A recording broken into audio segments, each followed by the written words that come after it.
Kevin.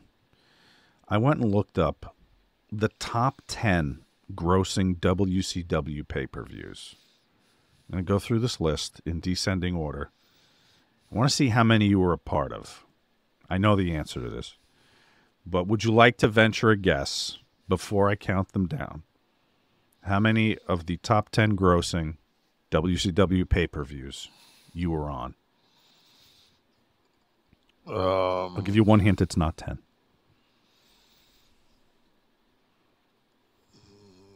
7.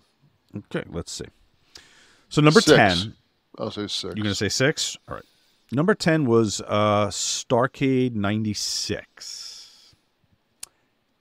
And do you remember? By name, these are all going to run together in your head, right? Could you distinguish between like Super Brawl 98 and Starrcade 96? Probably no. You were in Starrcade 96. It was the Outsiders squared off against the Faces of Fear, which was Meng and the Barbarian. So that's one. Number 9 was Starrcade 96, where you did appear in the Battle Royal that night. Number 8 was Sold Out 98.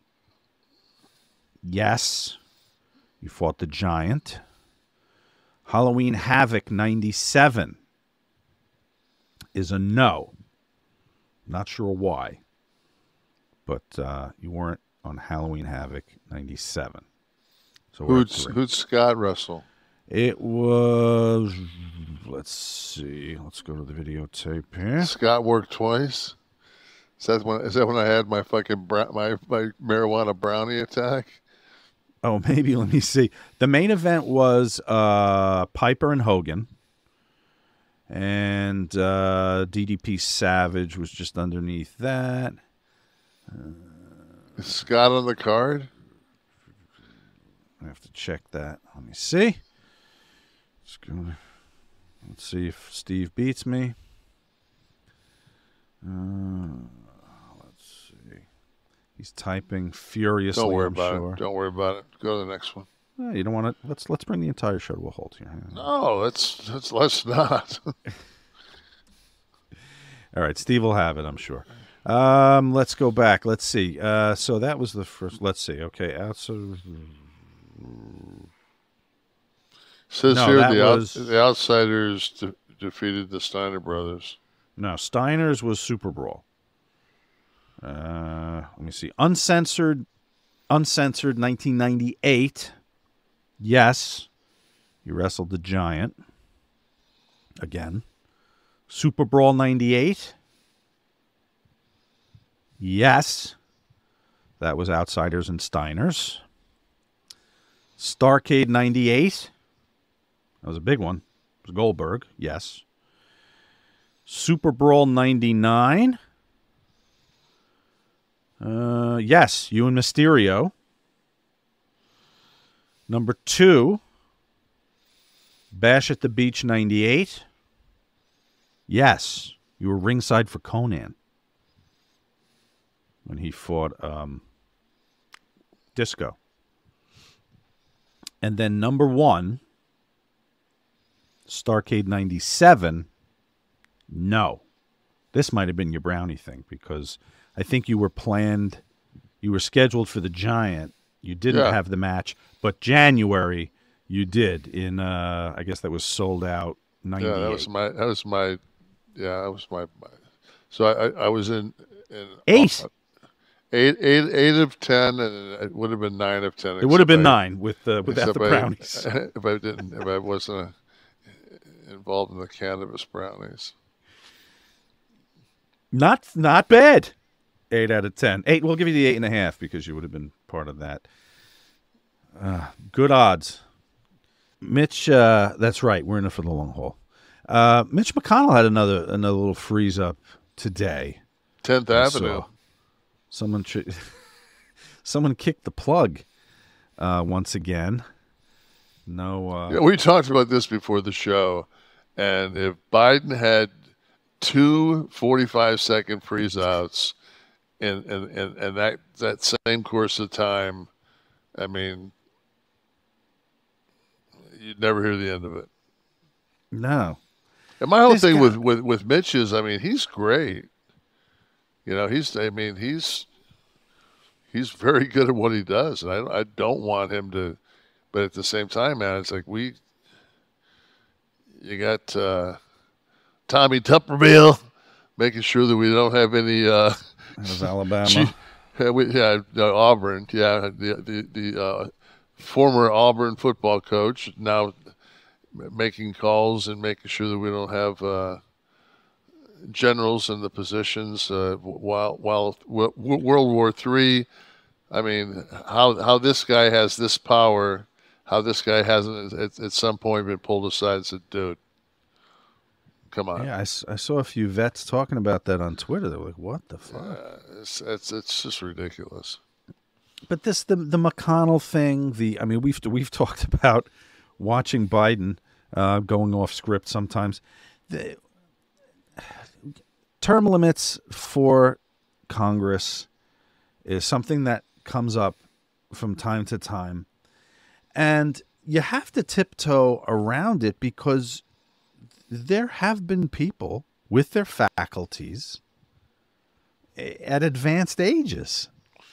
Well, and yeah, can you that's really fine, just but age somebody out? no, but you could. They got to take 4 years off and come back. Well, for someone who's 80, that's Well, you know what? That's the thing about down here in Florida. You get a driver's license and it's good for like 20 fucking years.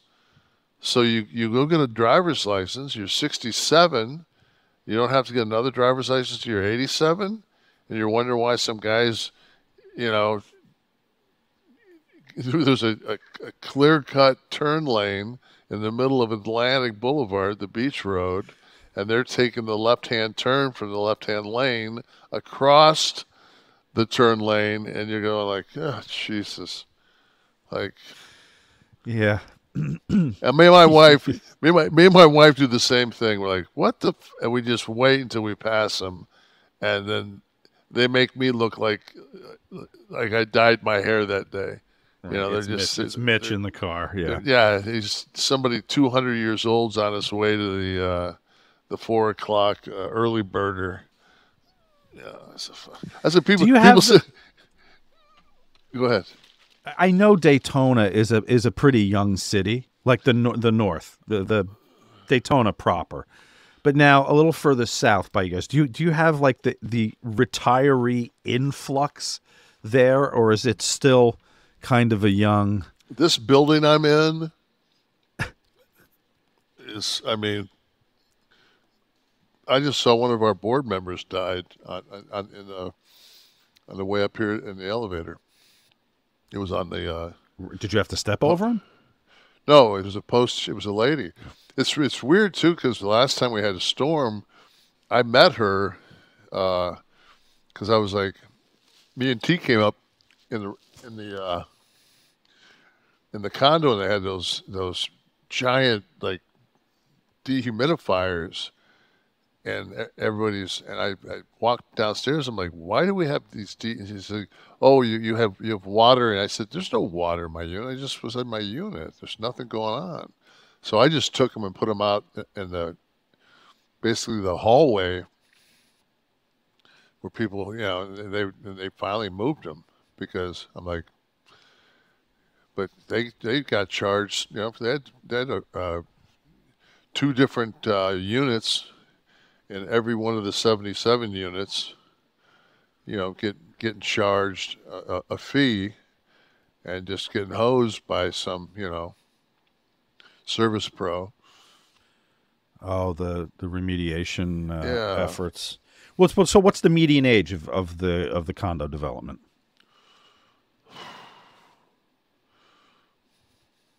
75. All right, so you have some of that fun driving to navigate down there. Oh, you get. I mean, the thing is too is it's double yellow line the whole way up the beach road. I know. So I mean, you get behind somebody going 20.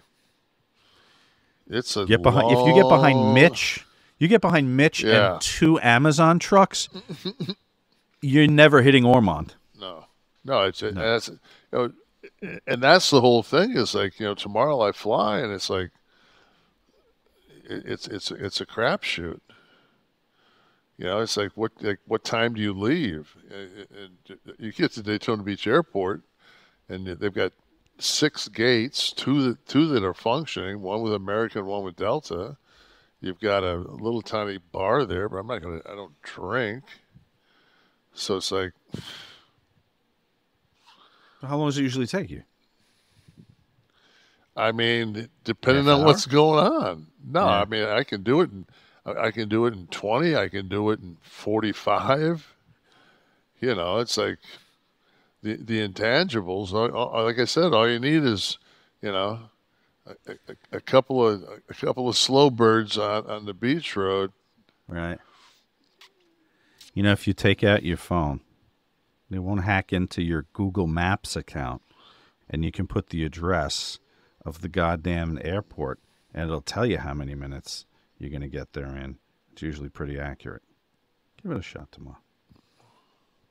No, it's not gonna accurate. affect your Luddite status. No, it's not. It's not going to, because they have no fucking idea.